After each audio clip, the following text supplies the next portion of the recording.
Please, Mrs. Harmon, can I have my lunch now? The white teacher stared down at the black child. Lunch? Little black girls like you don't eat with white children. Your skin is filthy. Your race smells like welfare. Animals sit at the behavior table where you belong. She leaned closer. Your black mama was trash. That's why she's dead. Children laughed. Adults looked away. None of them noticed the man at the door. None of them imagined who that crying black girl's father really was. In 21 days, Patricia Harmon would lose everything she thought untouchable. The alarm doesn't ring at 5:15 a.m. Aaron Williams is already awake. 18 years of habit.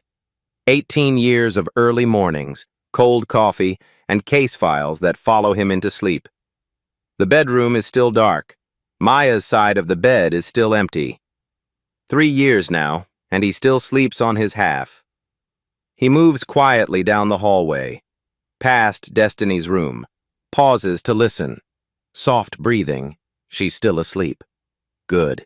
The kitchen smells like yesterday's coffee and the lavender soap Maya used to buy in bulk. Aaron still orders it. Can't bring himself to change. He sits at the counter. Laptop open. Morning briefing loading. A hate crime in Savannah. Witness intimidation in Macon. Another school district facing federal investigation for disciplinary disparities. The usual darkness that pays his salary. An email notification slides across the screen from a colleague in the Atlanta field office. Great work on the Jefferson County case. Another school district held accountable for discrimination. You're making a difference, brother. Aaron reads it twice, allows himself a small nod. Jefferson County took 3 years. Depositions, subpoenas, a principal who thought she could outlast a federal investigation. She couldn't. The coffee maker gurgles to life. The automatic timer Maya programmed still works perfectly. Aaron pours a cup. Black. No sugar. The way she taught him to drink it. Then he hears footsteps on the stairs. Small footsteps. Slow. The sound of an 8-year-old who isn't quite ready for the day. Aaron closes the laptop. Stands. Reaches for the pancake mix before Destiny even hits the bottom step. Morning, baby girl. Destiny Williams appears in the kitchen doorway. Princess pajamas. Hair not yet brushed. Eyes that used to sparkle with mischief every single morning. Used to. Morning, Daddy. She climbs onto the counter stool, watches him pour batter into the pan. Mickey Mouse shape, Maya's tradition. Aaron's hands know the motions by heart. Your mom's recipe, he says, flipping the pancake. She'd be proud of how you've been eating your breakfast lately. Destiny smiles, but the smile stops somewhere around her cheeks. Doesn't reach her eyes. Hasn't reached her eyes in weeks. Aaron notices. He always notices. He's trained to read people, to catch the micro-expressions that witnesses try to hide. But this is his daughter. He tells himself it's nothing. 3rd grade is hard. She's probably just tired. Daddy? Yeah, baby? Do you have to go to work today? 4th time this week she's asked that question. Aaron pauses, spatula in hand. Something cold touches the back of his neck. Why? You don't want Daddy to go? Destiny looks down at the counter, traces a pattern with her finger. Around and around. No, I just miss you. The words hang in the air. Aaron wants to push, wants to ask what's really going on. But the clock on the wall says 6:45. The school bus comes at 7:20. There's never enough time in the morning, never enough time for the conversations that matter. I miss you too, baby. But Daddy's got to keep people safe. That's my job. She nods, eats her pancake slowly. Doesn't talk about school like she used to. Doesn't mention friends. Doesn't mention anything. The drive to Pinewood Elementary takes 12 minutes. Aaron walks Destiny to the entrance. Watches her small backpack disappear through the double doors. Love you, Daddy. Love you too, baby. But she doesn't run inside like she used to. She walks slowly, looks back once. Her eyes find his through the glass. Then she's gone. Aaron stands there. The badge in his jacket pocket feels heavier than usual. 18 years protecting strangers. His own daughter is safe at school. Isn't she? Today, his afternoon meeting cancels unexpectedly. First time in weeks. He decides to surprise Destiny, bring her a sandwich from her favorite deli. He doesn't bring his badge, just a father with a lunchbox. He has no idea what he's about to walk into. 11:42 a.m. Aaron pushes open the cafeteria door. The smell hits first. Tuesday pizza, industrial cheese, chocolate milk. The particular sweetness of 200 juice boxes opened at once. Then the sound, laughter, chatter, forks scraping plastic trays. The controlled chaos of elementary school lunch period. 200 kids fill the long tables, trays clattering, voices bouncing off cinder block walls, fluorescent lights humming overhead. Normal. Completely normal. Aaron scans the room. 18 years of habit. Exit points. Supervision positions. Potential threats. And his daughter. Where is his daughter? His eyes move across the rows. Table after table of children eating, talking, living their small lives. Ponytails and sneakers and spilled milk. No Destiny. No. There. Corner of the cafeteria. As far from everyone else as physically possible. A single small table. A single chair. Separated from the nearest group by at least 15 feet of empty floor. And on that table, a sign. Behavior table. The words are printed in bold black letters. Laminated. Permanent. A girl sits there, alone. Back to the room, shoulders hunched forward like she's trying to disappear. No tray in front of her, no food, nothing but empty table and that sign. Aaron recognizes the braids, the purple backpack hanging on the chair, the small shoulders that shake sometimes when she's trying not to cry. His daughter. Destiny is sitting alone at something called the behavior table, without food, while 200 children eat and laugh around her. He starts walking, then stops. A woman stands beside the table, middle-aged, beige cardigan, reading glasses pushed up on her forehead, the particular posture of someone who believes they're in charge. She's leaning down, saying something to Destiny. Aaron moves closer, slowly. The investigator in him takes over. Listen first. Understand before you act. He gets close enough to hear. The woman's voice is low, sharp, precise, each word delivered like a small knife finding its target. You've been sitting here 30 minutes, maybe another 10, maybe the whole lunch period. You'll learn. Destiny's voice, small, trembling. A voice Aaron barely recognizes. But Mrs. Harmon, I'm hungry. Hungry? The woman, Harmon, straightens slightly, then leans closer. Her voice drops, but Aaron hears every syllable. Good. Maybe if you behaved like a human being, you'd eat like one. But you don't. Girls like you behave like animals, so you eat last, or not at all. Girls like you. Aaron's hands close into fists. His heart rate doesn't change. It never does. 18 years of training. 18 years of controlling the rage that comes with seeing injustice. But this is different. This is his daughter. This is his baby girl. Harmon leans even closer. Her voice drops to something almost like a whisper, almost like a secret. But Aaron hears everything. Your mama should have taught you better. Oh, wait. She's not around to teach you anything anymore, is she? Silence. The cafeteria noise continues. 200 children unaware. But at this small table in the corner, time has stopped. Destiny's shoulders begin to shake. A single tear falls onto the empty table. Then another. She doesn't make a sound. Harmon stands straight, smiles. The smile of someone who believes they've won. Good. Now you sit there and think about what kind of girl you want to be. Harmon turns and sees Aaron. 1 second, 2 seconds, 3 seconds. The color drains from her face. Can I help you, sir? Aaron walks forward, each step deliberate, controlled. 18 years of interrogations, murderers, racists, the absolute worst humanity offers. And never, not once, has he had to work this hard to keep his voice level. That's my daughter. Harmon blinks. Her mouth opens, closes.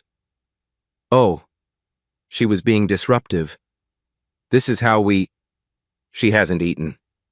Aaron's voice is quiet, steady. A scalpel, not a hammer. She's been sitting here 30 minutes.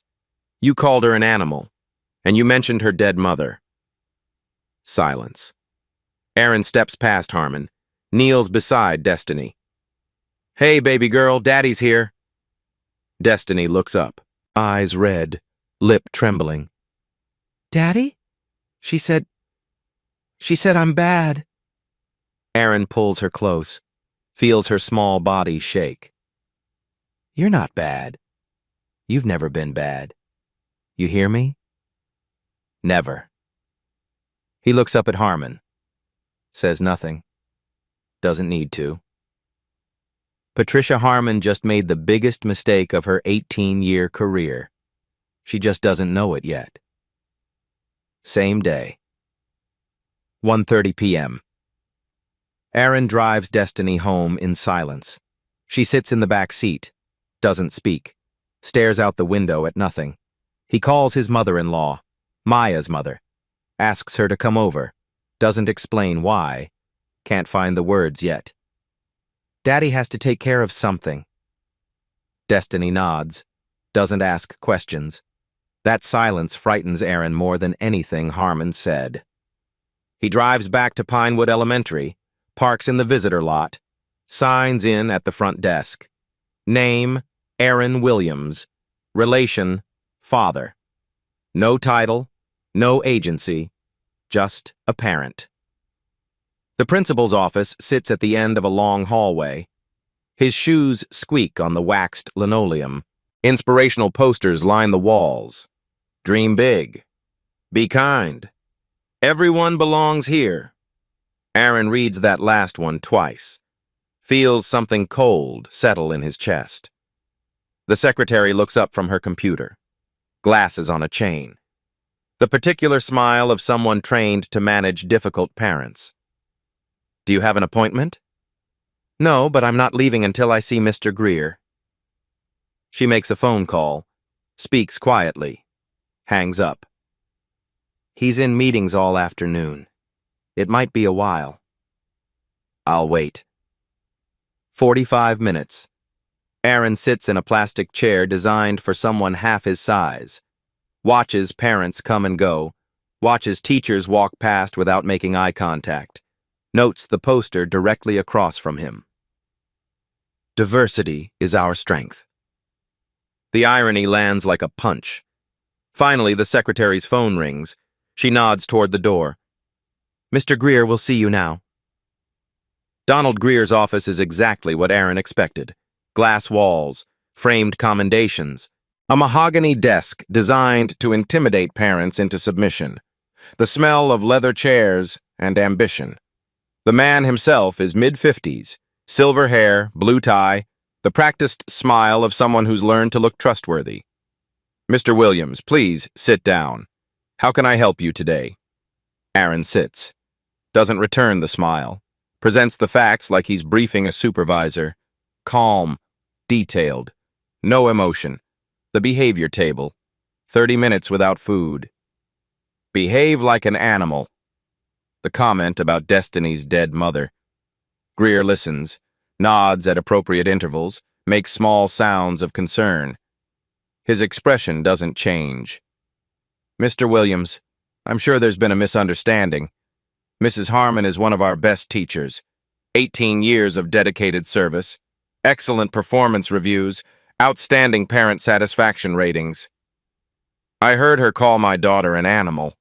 I heard her mock my dead wife. Greer's smile flickers, recovers. Perhaps. You misheard? Cafeterias can be quite noisy. Lots of children talking at once. Aaron leans forward, just slightly. The movement he uses in interrogations when he wants someone to know he's paying attention. I'm a federal investigator, Mr. Greer. I know what I heard. Silence. Something shifts behind Greer's eyes, a recalculation happening in real time. Well, we'll certainly look into it. I'll speak with Mrs. Harmon personally. I want to see her personnel file. That's not possible. Personnel records are confidential. District policy. Then I want to see my daughter's disciplinary file. Greer hesitates. His fingers tap the desk once, twice, 3 times. I'll have that sent to you. It may take a few days to compile. When exactly? Greer stands. The meeting is over. He's decided. I've handled situations like this before, Mr. Williams. Trust the process. Handled before. Aaron files that phrase away. It will matter later. 2 days pass. Aaron checks his email constantly, watches his phone like it might bite. Finally, a response from Greer arrives. The message is 3 paragraphs long. Aaron recognizes it immediately. Template language, copy-paste bureaucracy. Every school district uses the same playbook. Thank you for sharing your concerns. We take all matters regarding student welfare seriously. Mrs. Harmon is a valued member of our team, and we are confident this was an isolated misunderstanding. We will continue to monitor the situation and appreciate your patience during this process. Isolated misunderstanding. His daughter was called an animal. Her dead mother was mocked. Isolated misunderstanding. The next day, Destiny's disciplinary file arrives. Aaron opens the attachment, reads it twice, 3 times, feels the cold in his chest turn to ice. 5 disciplinary reports in 3 weeks. Talking out of turn. Distracting peers. Failure to follow instructions. Inappropriate behavior during class. Defiance. No specific dates, no witnesses listed, no detailed context, just vague accusations in official language, just words on paper that look like evidence.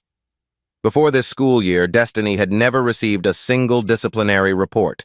2 years at Pinewood. Perfect record. Perfect kid. Now, suddenly, 5 violations in 21 days. Aaron has seen this before. Fabricated documentation. Paper trails built after the fact to justify abuse. Cover your actions by creating evidence that the victim deserved it. Classic predator behavior. He knows exactly what he's looking at. The question is, what does he do about it? He could make 1 phone call, flash his badge, turn this into a federal matter. Watch Greer's practiced smile disappear. Watch Harmon realize exactly who she was dealing with. But that would be abuse of authority. Using his position for personal matters. The exact kind of corruption he spent 18 years fighting against. No. If he does this, he does it right. By the book. As a citizen. As a father. The hard way. Aaron opens a new document. Begins building a timeline. Dates. Times. Quotes. Everything he witnessed.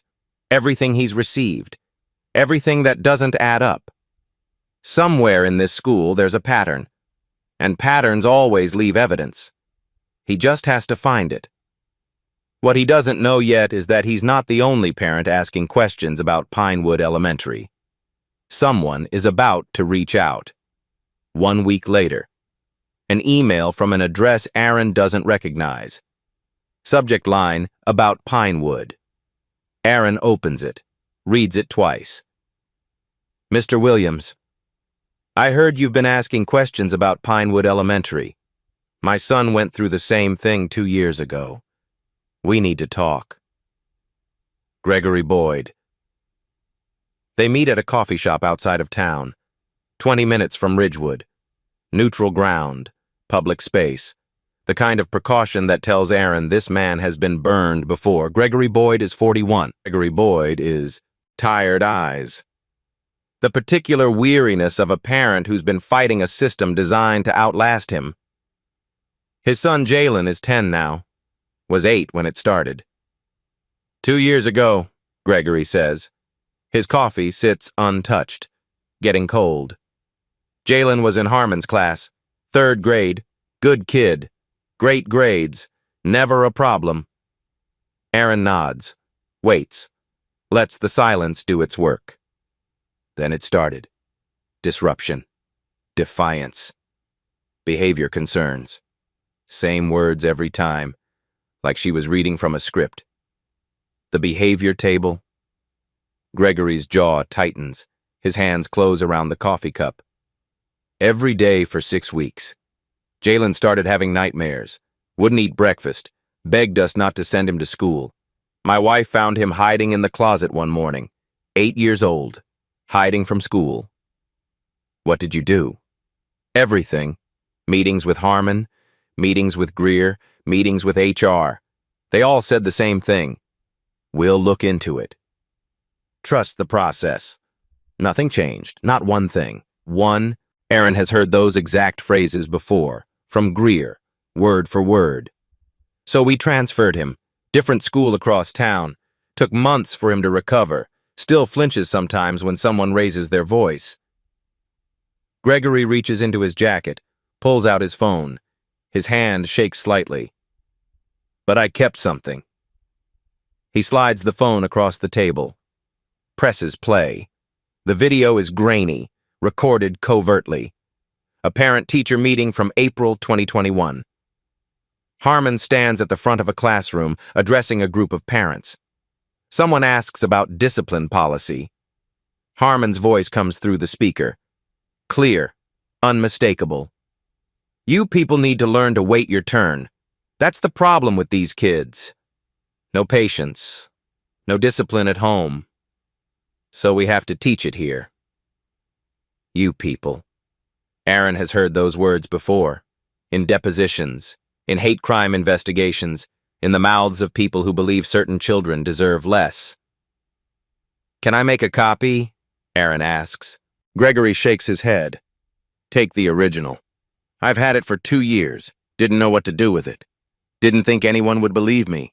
Didn't think anyone would care. Why now?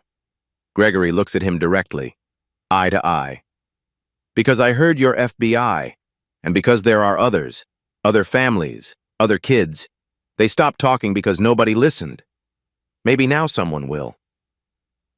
Aaron takes the phone, examines the video metadata, timestamp clear, audio unedited, Harmon's face visible. This is admissible. This is usable. This is the beginning of something much bigger than one man's complaint. You people. Same words, same teacher. 2 years apart. Pattern confirmed. Gregory mentions one more thing before they part. There's a reporter, Evelyn Carter, Ridgewood Gazette. She's been looking into the district for months. Can't get anyone to talk on record. He pauses. Maybe now she can. Aaron has video evidence. He has a witness. He has a name. It's time to find out if anyone will listen. Evelyn Carter has been covering Ridgewood for 11 years. Education beat, school board meetings, budget disputes, bond referendums, the mundane machinery of public schooling. But she's also heard the whispers. Parents who complain and then go quiet. Teachers who transfer without explanation. A pattern that never quite comes into focus. Until now. They meet at a different coffee shop. Aaron brings his timeline, his notes, Gregory Boyd's video on a flash drive, the documentation of 3 weeks of hell. Evelyn listens without interrupting, takes notes in a shorthand only she can read. Her pen moves constantly. When Aaron finishes, she looks up. I've heard whispers about Pinewood before, but never evidence, never anyone willing to go on record. Now you have both. Evelyn studies him. The way journalists do when they're assessing whether a source is credible, whether they're worth the risk. You talk like someone who's done this before. Built cases, gathered evidence. Aaron hesitates. 1 second. 2. A decision point. I work for an agency that investigates civil rights violations. Evelyn's pen stops moving. Her eyes narrow. FBI? I'm not here as an agent. I'm here as a father. Everything I'm giving you came through public channels. FOIA requests, witness interviews, nothing I couldn't have obtained as a private citizen. She considers this, then nods slowly. That makes this more powerful, not less. A federal agent whose own daughter was targeted, and he still played by the rules. The investigation begins the next morning. Aaron teaches Evelyn what he knows. FOIA requests under the Georgia Open Records Act, document preservation requirements, timeline construction, chain of evidence protocols, the building blocks of a case that can't be dismissed. You're teaching me how to build a prosecution, she observes one afternoon. I'm teaching you how to build a story that holds up, facts that can't be denied, evidence that speaks for itself. 2 weeks later, the FOIA response arrives. Evelyn spreads the documents across her kitchen table. 3 years of disciplinary data for Ridgewood Unified School District. Every suspension, every referral, every behavior incident. Thousands of entries in neat spreadsheet rows. Aaron runs the numbers, feels his stomach drop. Total student population, 4,200. Students of color, 29% of enrollment. Students of color receiving disciplinary action, 72% of all discipline cases. He reads the figure again, checks his math. The number doesn't change. This isn't just Pinewood, Aaron says quietly. This is the entire district. But Pinewood is the worst.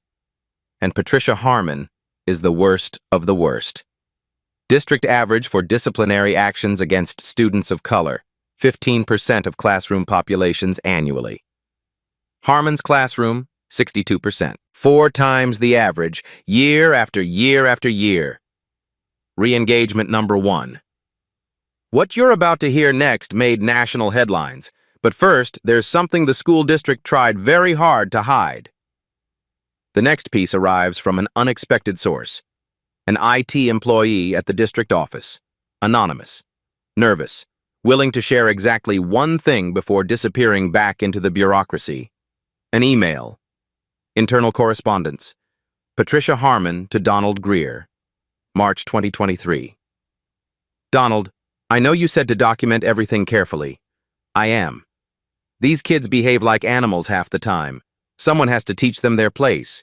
Their parents certainly won't. Behave like animals. There it is again. Written down. Preserved in the district's own servers. Sent to the principal who was supposed to be supervising her. Not a slip of the tongue. Not a moment of frustration. This is how Patricia Harmon thinks. This is who she is. Evelyn reads the email 3 times. Her face goes pale. She put it in writing. She actually put it in writing. People who believe they're untouchable always do, Aaron says. They never think anyone will look. More witnesses emerge. Word spreads through the community. A father is asking questions. A reporter is listening. For the first time in years, someone might actually care.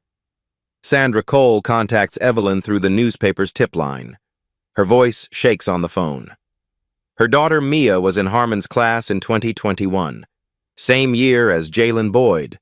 Same pattern. Same behavior table. Same vague disciplinary reports appearing out of nowhere. Same requests to trust the process. Sandra complained to Greer. Met with Linda Thornton in HR. Received the same response everyone else received. We'll look into it. Trust the process. We appreciate your patience. Nothing changed. Mia transferred schools, started over. Sandra never heard another word from the district. No follow-up, no resolution. Just silence. I thought it was just us, Sandra says during her interview with Evelyn. I thought maybe Mia really was the problem. Maybe I was being too sensitive. That's what they made me believe. Aaron recognizes the pattern: isolation, self-doubt, the victim blaming themselves, classic institutional abuse. How many? Evelyn asks Aaron after Sandra's interview concludes. How many kids went through this? Aaron counts. Destiny, Jalen, Mia. 3 children they know about. 3 families willing to speak. In 3 years of data, there are dozens of similar cases. Children who suddenly became problem students. Children whose records changed overnight. Children who left Pinewood and never looked back. We're just seeing the ones who survived, Aaron says. Who knows how many didn't? Evelyn mentions something else. A rumor she's heard before. A meeting in 2019. Something about a complaint that got buried. I keep hitting walls, she says. Everyone who was there has either left the district or won't talk. But I know something happened. Aaron files this away. 2019. 4 years ago. If there was a pattern back then, there might be documentation. Meeting minutes. Personnel files. Something official. He just has to find someone willing to share it. For now, they have enough. Video evidence, email evidence, statistical evidence, witness testimony from 3 separate families spanning 3 separate years. Evelyn begins writing. The story will take another 2 weeks to finalize. Fact-checking, legal review, the careful process of journalism that actually matters. Aaron goes home, finds Destiny at the kitchen table drawing with crayons. What are you making, baby? She holds up the paper, a picture of a family, mother, father, daughter, standing in front of a house. The sun is shining. Everyone is smiling. That's us, she says. Before. Before. The word hits Aaron like a physical blow. Before Maya died. Before Harmon. Before Destiny learned that the world isn't always fair. It's beautiful, he manages. Destiny goes back to drawing. Doesn't ask about school. Doesn't ask about anything at all. Aaron watches her. The weight of what he's doing and what it might cost settles on his shoulders like a physical burden. He's not just building a case anymore. He's painting a target on his back, and the school district is about to fire back. 2 weeks of silence. Evelyn works on her story. Aaron continues gathering evidence. Destiny goes to school each day and comes home each night, quieter than before. The house feels heavier somehow. Waiting. Then the letter arrives. Certified mail. Return receipt requested. The envelope is thick. Official. From the law firm of Barrett and Associates. Counsel for Ridgewood Unified School District. Aaron reads it standing in his kitchen. The legal language is familiar. He's seen hundreds of similar letters in his career. Usually, he's the one who prompted them. We are deeply concerned about potential abuse of federal authority by Mr. Aaron Williams, an employee of the Federal Bureau of Investigation. Any further contact with school personnel may constitute harassment and will be reported to appropriate federal oversight bodies. The district reserves all legal rights and remedies against Mr. Williams personally and professionally. They know. Someone told them who he is. Someone decided to fight back. The phone rings the next morning. His supervisor, special agent in charge of the Atlanta field office. Aaron, my office. Now. The drive downtown feels longer than usual. The badge in his pocket feels heavier. 18 years of service. 18 years of doing everything right. And now this. The SAC's name is Mitchell. Good man. Fair. They've worked together for 6 years, closed cases together, built trust. I got a call, Mitchell says. His office door is closed, blinds drawn. This is off the record. From a school district's attorney. They're alleging you used your federal position to intimidate school staff. Aaron keeps his voice level, the way he's trained himself over 18 years. I never identified myself as FBI, never showed my badge, never made any threat, implicit or explicit. I attended meetings as a parent, requested public records through official channels. Nothing more. Mitchell nods. He's seen the type of people who abuse their authority. Aaron isn't one of them. I believe you, but this needs to stay clean. Completely clean. Any hint of impropriety and internal affairs opens a file. You know how this works. Aaron knows. 18 years of knowing. You pulled FOIA data, Mitchell continues, through public channels, all above board. I've reviewed it. Yes, sir. Mitchell leans back. Off the record now, speaking as a colleague, not a supervisor. If even half of what's in that data is true, that school has a serious problem. But you can't be the one to fix it. Not officially. Not as a federal agent. I understand. Then be careful and be smart. Don't give them ammunition. Aaron leaves the office, drives home in silence. The radio stays off. That evening, his phone rings. Gregory Boyd. They found out I talked to you. Gregory's voice is tight, controlled, the voice of a man who's scared. My wife got a call from someone claiming to be a concerned parent. Said if we get involved in whatever you're doing, they'll sue us for defamation, bankrupt us. Aaron closes his eyes, feels the walls closing in. I'm sorry, Greg. I never wanted. I know. I know you didn't. A pause, heavy breathing. But my wife is pregnant, due in 3 months. I can't risk our family's future on a lawsuit we can't afford to fight. I understand. The video's yours. Do what you need to do. But I can't testify. I can't be publicly connected to whatever comes next. I'm sorry. The line goes dead. Aaron sits in the dark. His most important witness just disappeared. The one person who could corroborate the pattern from 2 years ago. Gone. At school, things change. Destiny reports that Mrs. Harmon is really nice now. No more behavior table. No more comments. The performance of a teacher who knows she's being watched. But there's something else. The other kids don't talk to me anymore, Daddy. They say I got Mrs. Harmon in trouble. They say I'm a snitch. Social isolation, a different kind of punishment, one that doesn't leave a paper trail. The district releases a public statement the following day. Evelyn sends it to Aaron with a single word. Wow. The Ridgewood Unified School District is aware of allegations made by a parent. We are also aware that this parent may have attempted to leverage his federal position improperly. We are reviewing all aspects of this situation and remain committed to the well-being of all students. Right of reply, the district's statement represents their official position on the matter at that time. They declined requests for additional comment. Leverage his federal position. They're not defending Harmon. They're attacking Aaron, making him the story instead of the abuse. Evelyn calls that night. They're trying to flip the narrative, make you the villain, distract from what actually happened.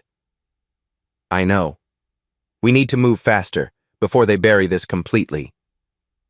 Aaron agrees, but he also knows the truth. One wrong move and he loses everything. Not just this case. His job, his pension, his ability to protect anyone ever again. 18 years of service. Gone. But Destiny is asleep down the hall, 8 years old, believes her father can fix anything. He won't let her down. Midnight. The house is quiet. Aaron sits in his home office. Single lamp burning. Everything else dark. The badge sits on the desk in front of him. Gold and silver. Weight he's carried for 18 years. He picks it up, turns it over in his hands, feels the edges. The familiar contours. 18 years. Hundreds of cases. Thousands of hours fighting for people who couldn't fight for themselves. nights away from home, missed birthdays, missed anniversaries. All of it leading to this moment. And now he might lose it all. Because a teacher called his daughter an animal. Because a principal chose to protect that teacher. Because a system decided one man's career was more dangerous than one child's suffering. The photograph sits next to the lamp. Wedding day. Maya's smile. The white dress she spent 3 months choosing. The way she looked at him like he could solve any problem, defeat any enemy, make everything right. "You'd know what to do," he says to the photograph, to the empty room. "You always did. You always knew." Silence. The house settles. Somewhere outside, a dog barks once and falls quiet. His phone buzzes, a text from a colleague. "Heard about the situation. Everyone knows you didn't do anything wrong, but watch your back. Politics." Politics. His daughter was starved and humiliated. Her dead mother was mocked by a woman paid to protect her. And this is politics. Aaron sets the phone face down, rubs his eyes, feels the exhaustion in his bones. He could walk away, file the evidence, hand everything to Evelyn, let the story run its course without him, protect his career, protect his pension, be the smart, careful federal agent he's always been. Footsteps in the hallway. Small. Hesitant. The door creaks open. Destiny stands there in her princess pajamas, eyes half closed. The particular confusion of a child wandered from a bad dream. "Daddy, why are you still awake?" "Just working, baby. Go back to sleep." But she doesn't go. She walks into the office, climbs into his lap, rests her head against his chest. For a long moment, neither of them speaks, just breathing, together. Then, quietly, "Daddy, did I do something wrong?" The words hit him like a physical blow, like all the air leaving his lungs at once. "What? No, baby. Never. Mrs. Harmon said I was bad. She said girls like me are bad." Destiny's voice is small, confused. The voice of a child trying to understand a world that suddenly doesn't make sense. "Is that why everyone's upset? Because I'm bad?" Re-engagement number 2. What Aaron does next will determine everything, and what he discovers will shock even him. 8 words, 8 years old, and she believes it. She actually believes she's the problem. Aaron holds her tighter, feels her small heart beating against his chest. "You are not bad. You have never been bad. You are perfect. Do you hear me? Perfect. And nothing anyone says will ever change that." Destiny starts to cry. Really cry. The kind of sobbing that's been building for weeks. "I miss Mommy. I want Mommy." "I know, baby, I miss her too, every single day." She falls asleep in his arms. The first time she's slept in his room since Maya died. He carries her to the bed, tucks her in, watches her breathe. In the darkness, something crystallizes, something hard and clear and unbreakable. He's not walking away. He's not letting them win. He's not teaching his daughter that staying quiet is safer than speaking truth. Whatever it costs, he's seeing this through. Morning comes, gray light through the curtains. Aaron hasn't slept. His phone shows one new email. From Evelyn Carter. Subject line, "Don't give up, I found something." He opens it, and everything changes. Evelyn's email contains 3 words that change everything. Story goes live Friday. Aaron reads the attached draft. Front page, above the fold. The kind of placement that means the editors believe. The table in the corner. How one school isolates its students. The article doesn't name Aaron, doesn't name Destiny, protects them while exposing the pattern. Multiple families. Years of complaints. A system designed to silence anyone who speaks up. The data is all there. FOIA numbers, redacted emails, quotes from parents who asked to remain anonymous for fear of retaliation. It publishes Friday morning at 6 a.m. By noon, it has 40,000 shares. By evening, local news picks it up. Then state news. Then a mention on a national education podcast. The story spreads the way stories do when they touch something true. Something people recognize in their own lives. Within 48 hours, a Facebook group appears. Ridgewood Parents for Accountability. 200 members the first day, 500 by the end of the week. Parents who thought they were alone discovering they never were. Aaron is invited to join. He accepts. Reads the posts late at night, parent after parent, story after story. Children who changed overnight. Children who stopped eating breakfast.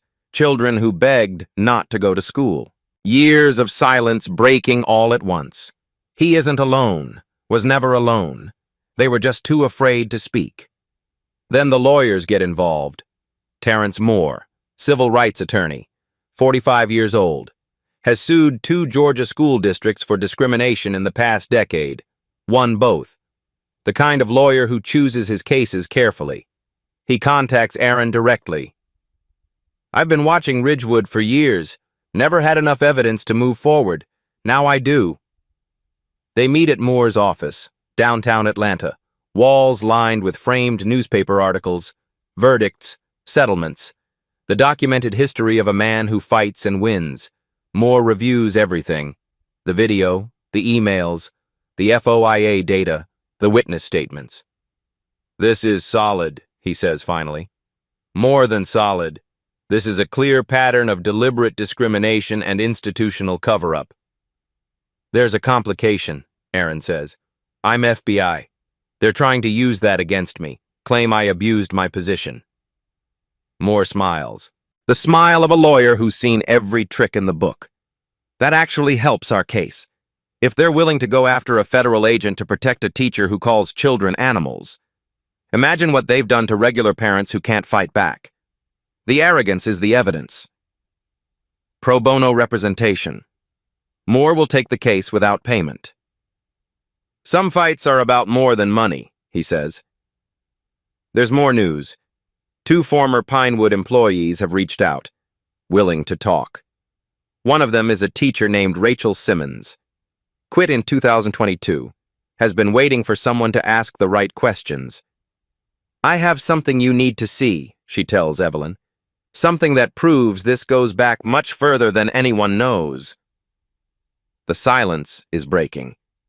After years of fear, years of isolation, people are finally ready to speak. But Moore needs one more thing, something definitive, something that proves the cover-up went all the way to the top. Rachel Simmons taught 4th grade at Pinewood from 2018 to 2022. Good evaluations. Well-liked by students and parents. The kind of teacher who entered the profession to make a difference. She quit because she couldn't watch anymore. They meet at her apartment. Modest, clean, plants on the windowsill. The home of someone who chose conscience over career advancement. I read the article, Rachel says. Her hands wrap around a coffee mug she doesn't drink from. Couldn't stay quiet anymore.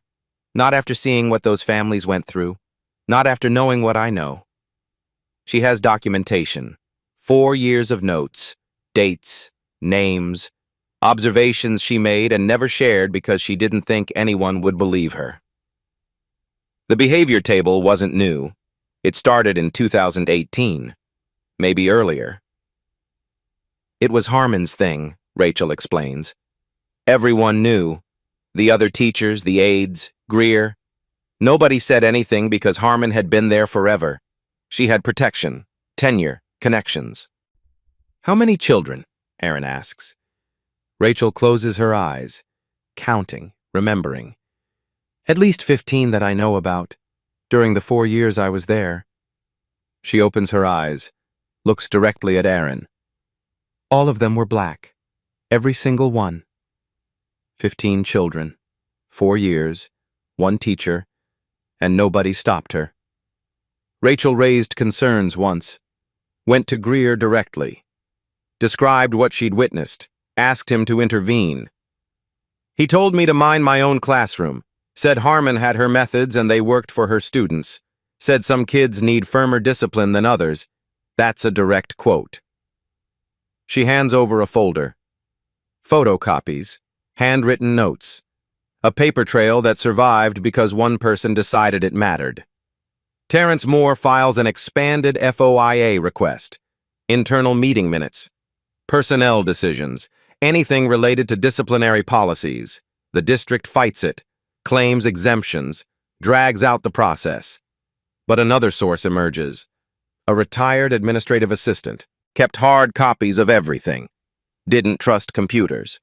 She provides one document, a single page that changes everything.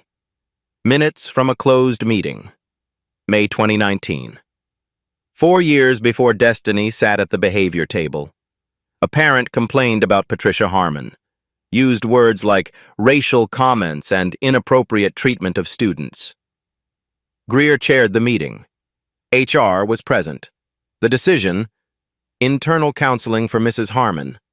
No formal record. Matter closed. Aaron reads the document. Something doesn't look right. This has been altered. Moore leans in. How can you tell? Formatting inconsistencies. The date stamp doesn't match the header. Font changes in the third paragraph. Someone edited this after the original meeting. The retired assistant has something else, the original version, the one that was supposed to be destroyed. The missing paragraph reads, Mrs. Harmon used language including you people, and these kids need to learn their place. Multiple parents corroborated the complaint. Recommended action: formal reprimand and mandatory diversity training. Principal Greer overruled this recommendation. Greer overruled, then deleted the evidence. Document tampering, Moore says quietly. This is obstruction of a public record. This is actionable. Aaron stares at the paper. 5 years. Greer knew for 5 years, and instead of stopping Harmon, he protected her. Then erased the proof. The school board meets next Thursday. Public comment session. Aaron has a choice. Stay quiet. Protect his career. Let the lawyers handle it. Or stand up in front of 200 people, his daughter watching, and tell the truth. The choice isn't hard. It never was. Thursday, December 5th. 7:00 p.m. Ridgewood Unified School Board meeting. The room is standing room only. 200 people packed into a space designed for half that many. Plastic chairs, fluorescent lights. The particular tension of a community that knows something is about to break. News cameras line the back wall. 3 local stations, 1 from Atlanta. Evelyn's second article dropped this morning. 5 years of silence, the documents Ridgewood tried to hide. Aaron signs up for public comment. Name: Aaron Williams. Occupation: blank. Just a parent. Just a citizen. When his name is called, the room goes quiet. 200 people holding their breath. He walks to the microphone. Steady. Calm. Destiny sits in the front row with her grandmother, 8 years old, watching her father. Aaron looks at his daughter, then at the board. 5 faces behind a long table. Helen Foster, the chair, watches him carefully. My name is Aaron Williams. I'm Destiny's father. That's the only title that matters tonight. He presents the timeline, the behavior table, the 30 minutes without food, the words, behave like an animal, the comment about his daughter's dead mother. He presents the video, the emails, the FOIA data, the altered meeting minutes from 2019. My daughter sat at something called a behavior table. For 3 weeks. Alone. Hungry. She was told she behaved like an animal. She was mocked about her dead mother. She is 8 years old. Silence. Absolute silence. The hum of fluorescent lights. I've spent 18 years investigating institutions that fail the people they're supposed to protect. I never thought I'd have to investigate my daughter's school. Patricia Harmon sits in the back row, stone-faced, a lawyer beside her whispering. Right of reply. Attorney for Mrs. Harmon read a prepared statement. Mrs. Harmon categorically denies these allegations. She exercises her right to remain silent pending any investigation. Donald Greer is absent. Personal reasons. Other parents speak. Sandra Cole, 3 more families from the Facebook group. Gregory Boyd sends a written statement read aloud by Terrence Moore. His voice is there even if he couldn't be. Rachel Simmons takes the microphone. Former teacher, 4 years of witness. I saw it happen to at least 15 children. I reported it to administration. Nothing changed. I quit because I couldn't watch anymore. 90 minutes of testimony, 90 minutes of truth. Helen Foster speaks last. Her voice is steady, measured. Given the seriousness of these allegations, the evidence of potential document alteration, and the number of families affected, I am calling for an independent investigation by an outside firm, effective immediately. The room explodes. Applause, tears, strangers hugging. Aaron doesn't move. He looks at Destiny. She's smiling, really smiling, for the first time in weeks. He walks to her, kneels down. She throws her arms around his neck. "You did it, Daddy." He holds her tight. "We did it, baby." Together. 1 week later. Patricia Harmon is placed on administrative leave, paid, pending investigation. Her 18-year career suspended with 3 words in an official letter. Donald Greer resigns. Personal reasons. The investigation into document tampering continues separately. His office is cleaned out by Monday. Linda Thornton transfers to a different position, away from personnel decisions, away from complaints. FBI Internal Affairs clears Aaron Williams. No evidence of abuse of federal authority. His supervisor calls him into the office one last time. "You did it the right way. I'm proud of you." 2 weeks after the board meeting, Aaron returns to Pinewood Elementary, stands outside the cafeteria window, watches. Destiny walks through the doors, pauses for a moment at the corner where the behavior table used to be. It's gone. Just empty floor now. Empty space where a sign used to tell a child she didn't belong. She keeps walking. Toward the middle of the room. Toward the other children. Mia Cole waves from a table. "Destiny! Over here!" Destiny smiles. Real smile. The kind that reaches her eyes. She runs. Sits down among friends. She doesn't sit alone anymore. Not because anyone forced inclusion. Because someone finally asked why she was excluded in the first place. Aaron watches through the glass. His eyes are wet. But these are different tears. The investigation is ongoing. The fight isn't over. Patterns this deep don't disappear overnight. But today, one little girl sits with her friends. And that's where change begins. She was never the problem. The silence was. If you know a child sitting alone, be the one who asks why. If this story moved you, share it. Subscribe. Because stories like Destiny's happen every day. They need to be told. They need to be heard.